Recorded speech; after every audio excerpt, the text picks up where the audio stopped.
How to make money with e-commerce in 2023. This video is going to be a beginner's guide to the 3 approaches that you can take in 2023 if you want to start a business online, if you want to participate in what we're calling e-commerce. That could be anything from running a Shopify business to drop shipping to just making money from your computer in your house at home and not having to do a traditional 9 to 5. In today's video, we're going to talk about e-commerce, beginner's guide, and again, the 3 pillars of where there is availability in the market, where there isn't saturation, and the 3 things that you can do to succeed and position yourself really well in 2023. It is not a hidden thing that it is very hard to be successful in e-commerce, and we're going to talk about that. If you guys aren't already subscribed to the channel, please consider subscribing. I produce lots of content about entrepreneurship, finance, and everything you need to know about making yourself a little bit wealthier. So like I said in the intro, there are 3 things that you can do as a beginner, as someone that's already in e-commerce, as somebody that wants to level up their existing e-com online business. There are 3 things you can focus on. The first 2 are very practical applications of your time, and the third one is going to be like the biggest and most important tip that will position you into the most possible success for running a successful and profitable e-commerce business in 2023. So definitely stick around for the entirety of the video so you can hear the 3rd pillar of what is going to drive success for you. To start a successful e-commerce business, you need to do something with your time. That can be solving a problem, that can be delivering a good for a lower price, that can be providing a service, or that can be marketing to a community, right? You have to provide value in some way, and that value can be altruistic, that value can be gain for the customer, that value could be a coupon, that value could be marketing to an existing community and getting a brand awareness. Those are all definitions of what you can do to add value somewhere, and that is what really e-commerce is. You can't just start a business and do nothing, because then there's no incentive for someone to give you money, if that makes sense. We seem to have lost that on the finance and entrepreneurship community on YouTube, that just this idea that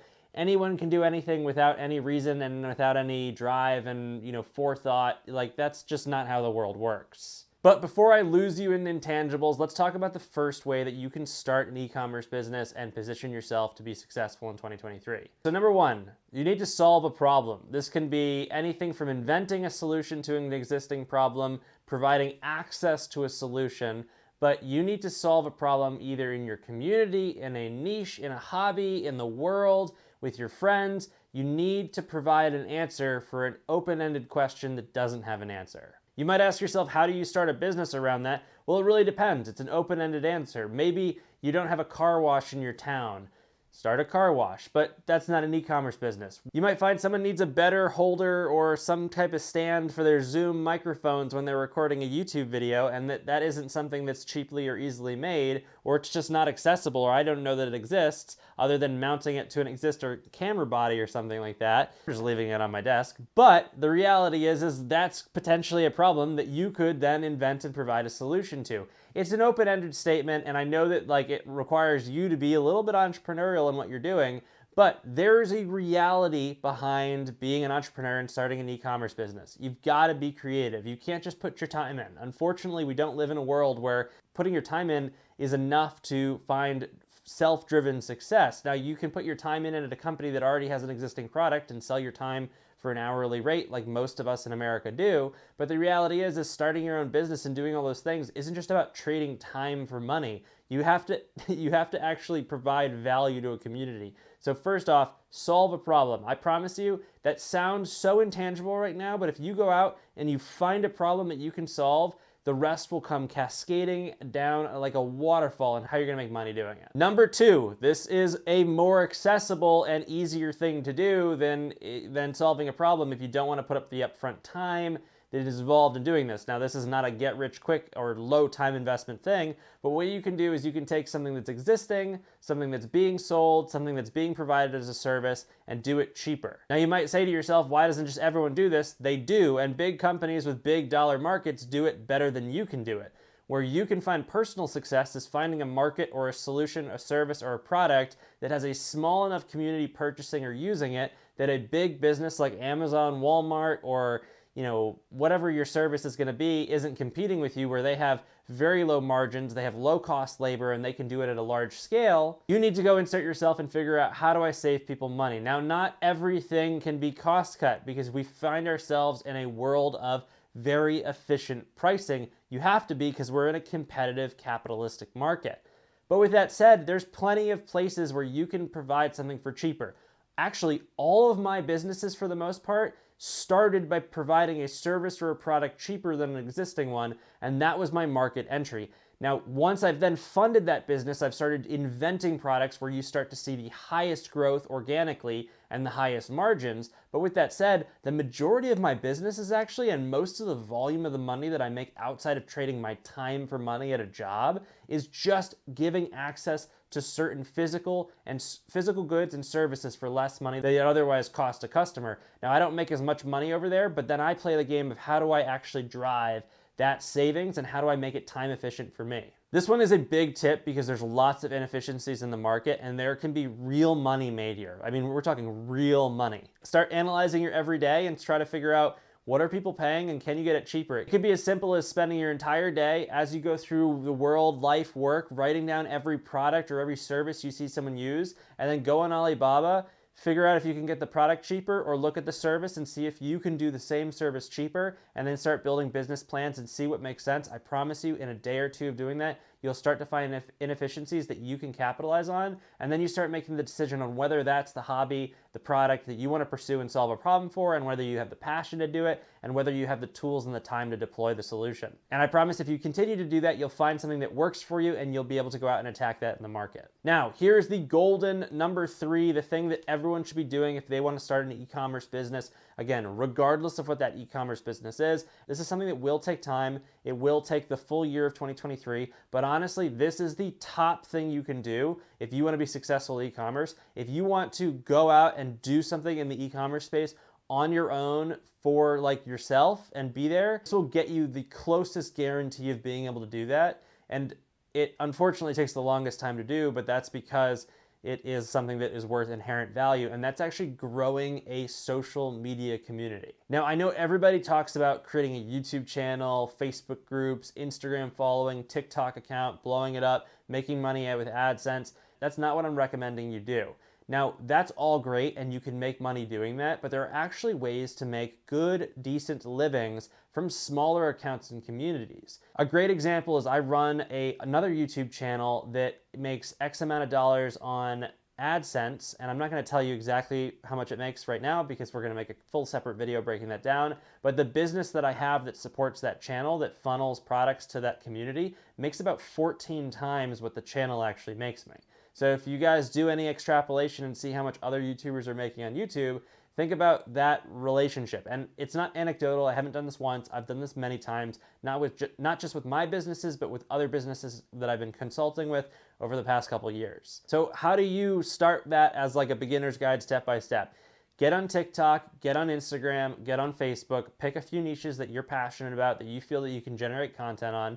Like right now, this channel right now, I don't know what my plans are for it, but right now I love making content about entrepreneurship and finance. So right now, it's just when I'm done filming for my other channel, I like to make a few videos about this. It's fun to do. I don't have any plans yet on what I'm gonna do with this channel, but I'm doing it anyways, and I'm gonna give it a couple years to just grow. That's the same approach you need to take, right? So pick a few things that you're passionate about, pick stuff that you enjoy making content about. This is where I tell people to monetize their hobbies. You don't necessarily need to sell yourself in whatever you love doing, but think about the things that you love to do and how easy it would be to talk about those things, show someone how to do it, or just make general content around it, and get yourself behind your iPhone or your camera or whatever you're gonna do and make some content. It's gonna take you a long, long time to grow a following, and this is the investment that you have to make up front. It might take 3 or 4 years to get to that following, but once you build that following, it doesn't go away unless you really mess it up, and building that following guarantees the platform to start any business surrounding that niche that you're in,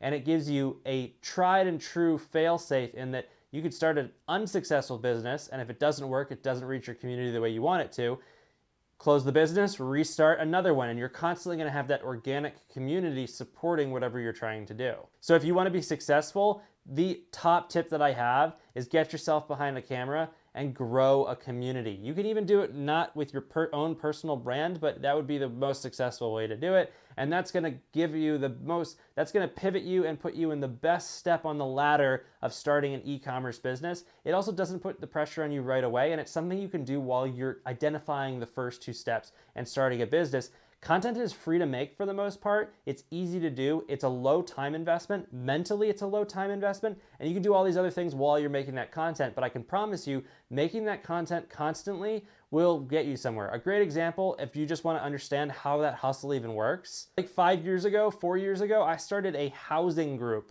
for my local city in Boston, right? Just like renting apartments, putting homes up on Facebook, just a group. I had no plans for it. I still have no plans for it. I have no idea how I'm going to monetize it. But as we sit right now, it's got like 30,000 people in the group. That's not insignificant. I know that if I could like sell the group, I know you're not supposed to do that, I could probably end up selling it for $3,000 or $4,000, which might sound like a lot of money right now. But honestly, when I started that group, I probably put an hour a month into it for 3 or 4 months, and then I've let it sit and compound. Every once in a while, I'll go in and do a little bit of work, but honestly, super low time investment, and now I have 30,000 people in the Boston market all looking for housing, all in one place, where if I post something, I get that audience, and it costs me no money. If you've tried selling anything online before, drop shipping or anything, you know that getting in front of people is your highest cost. So I already have that market. I've done that in all different kinds of places, and I have all these types of niches tapped. Now, I don't have plans for everything, but they're constantly growing. They get to a point where they kind of snowball. So that's just an example of something that you could do in the background, low time investment, and start growing something that may not pan out to anything, but may also pan out to one stream of income that you can add to your revenue stream that will eventually allow you to both build an e-commerce brand, build an e-commerce business, or use and leverage e-commerce to eventually be able to be full-time and doing that stuff at home. If you want a little bit perspective on the Facebook group side of things, I've probably started 150 groups, and I'm just letting the few ones that work grow, the few that don't, I just let them sit. I don't have any plans for them yet. Some of them I make a little bit of money through my businesses. I've used that audience to leverage some of the products I sell, but the reality is I'm just kind of letting them churn. Same thing with Instagram accounts. Eventually they'll get to the stage where I can start doing branding, but right now it's just kind of letting them just be automated growth.